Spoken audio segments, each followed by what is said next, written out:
সঞ্চয়পত্রের মতোই সরকারি একটা সঞ্চয় স্কিম কিন্তু গভর্নমেন্ট ট্রেজারি বন্ড বিল। এখন থেকে আপনি বাংলাদেশের নাগরিক হয়ে থাকলে ট্রেজারি বন্ড বন্ধক রেখে কিন্তু লোন নিতে পারবেন। বাংলাদেশ ব্যাংকের ব্যাংকিং প্রবিধি এবং নীতি বিভাগ থেকে একটা সার্কুলার কিন্তু প্রকাশ করা হয়েছে ইতিমধ্যে, এবং কত টাকা পর্যন্ত লোন নিতে পারবেন, কোন কোন ব্যাংক থেকে লোন নিতে পারবেন, ইন্টারেস্ট রেট কেমন হবে, এ টু জেড বিস্তারিত বিষয়টা ভিডিওতে জানাবো। তাই ভিডিওটা লাইক করে শেয়ার করে আরও মানুষকে জানিয়ে দিবেন। ইতিমধ্যে স্ক্রিনটা ফলো করলে দেখতে পারবেন 11 মার্চ 2026 বিআরডিপি এক সার্কুলার নাম্বার 07 ব্যবস্থাপনা পরিচালক বা প্রধান নির্বাহী কর্মকর্তা বাংলাদেশ ব্যাংকে বাংলাদেশে কার্যরত সকল তফসিলি ব্যাংকে এই নোটিশটা পাঠানো হয়েছে। ট্রেজারি বন্ডকে জামানত রেখে ঋণ প্রদান প্রসঙ্গে ঋণ শ্রেণীকরণ এবং প্রভিশনিং সংক্রান্ত বিষয়ে 27 নভেম্বর 2024 তারিখে জারিকৃত বিআরডিপি সার্কুলার নাম্বার 15 প্রতি আপনাদের দৃষ্টি আকর্ষণ করা যাচ্ছে। এটা সাধারণ মানুষ হিসেবে আপনাকে বোঝার দরকার নাই, 2 নম্বর থেকে বুঝলেই হচ্ছে। 2, সূত্রস্থ সার্কুলারের 10 নম্বর অনুচ্ছেদ অনুযায়ী লিয়েনকৃত সরকারি বন্ড যোগ্য জামানত হিসাবে অন্তর্ভুক্ত বিদায় ব্যাংকসমূহে ট্রেজারি বন্ড লিয়েন রেখে গ্রাহকদের ঋণ বিতরণ করতে আগ্রহী মর্মে বাংলাদেশ ব্যাংক অবগত হয়েছে। এক্ষেত্রে ট্রেজারি বন্ড জামানত হিসাবে রেখে ঋণ বিতরণের ক্ষেত্রে ব্যাংকসমূহকে বাংলাদেশ ব্যাংক একটা নির্দেশনা দিয়েছে।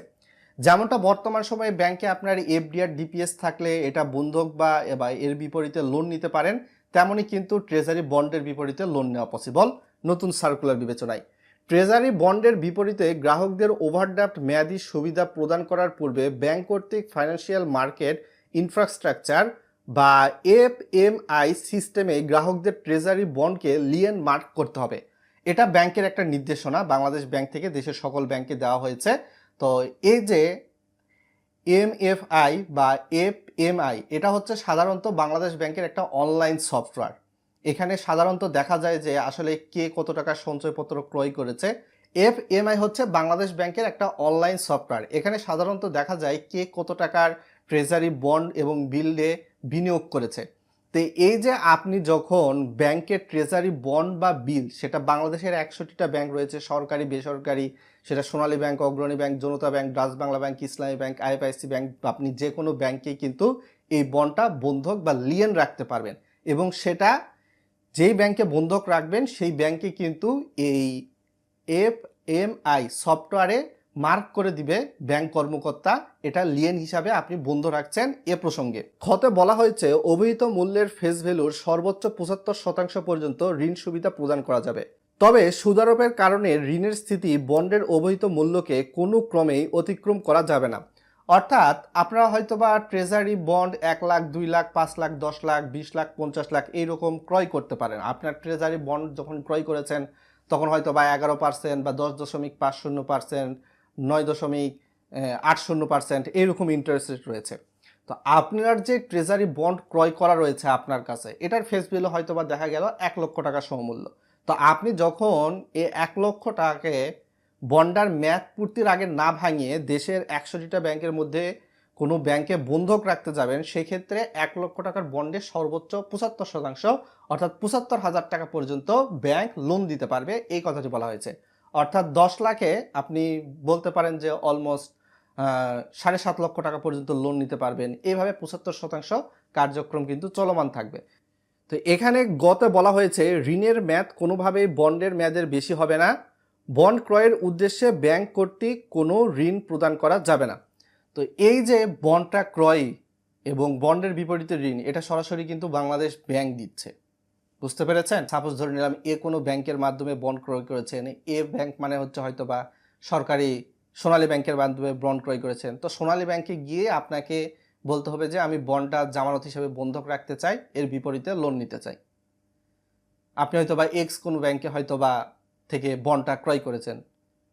ব্যাংক মানে সাপোজ দেখা গেল হয়তো বা ডাচ বাংলা ব্যাংক থেকে আপনি বন্ড ক্রয় করেছেন। তো ডাচ বাংলা ব্যাংকে গিয়ে বলতে হবে যে সরকারি ট্রেজারি বন্ডটা আমি বন্ধক হিসাবে রেখে এর বিপরীতে লোন নিতে চাই।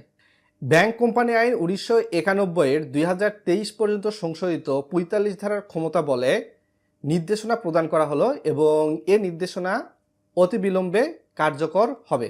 5 বছরের জন্য আপনি বন্ড ক্রয় করেছেন, সেটার মেয়াদ যদি 5 বছর থাকে তখনই আপনি ওই লোনের মেয়াদও হবে 5 বছর। আপনার বন্ড ক্রয় করার পর হয়তোবা বন্ডের মেয়াদ আছে আর হয়তোবা 2 বছর, তো 2 বছরের জন্যই লোন নিতে পারবেন, 2 বছরের বেশি লোন নিতে পারবেন না লোনের মেয়াদ।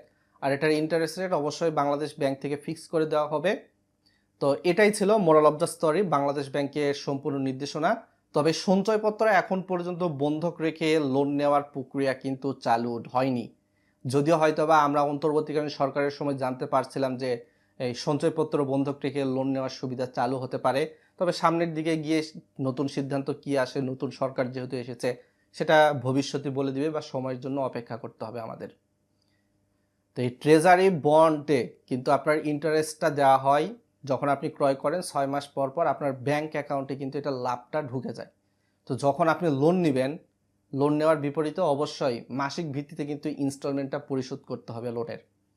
যারা ট্রেজারি বন্ড বিল ক্রয় করেন তারা হয়তো বা এই বিষয়টা জানেন, তাদের কাছে ক্লিয়ার। বাট যারা নতুন হয়তো বা ট্রেজারি বন্ড ক্রয় করতে যাচ্ছেন, ক্রয় করে হয়তো বা টাকার যখন এমার্জেন্সি প্রয়োজন তখন বন্ধক রাখতে যাচ্ছেন ব্যাংকে, বা লেন হিসাবে রেখে, জামানত হিসাবে রেখে লোন নিতে যাচ্ছেন, তখন এই ইনফরমেশনগুলো আপনার জন্য প্রয়োজন হবে।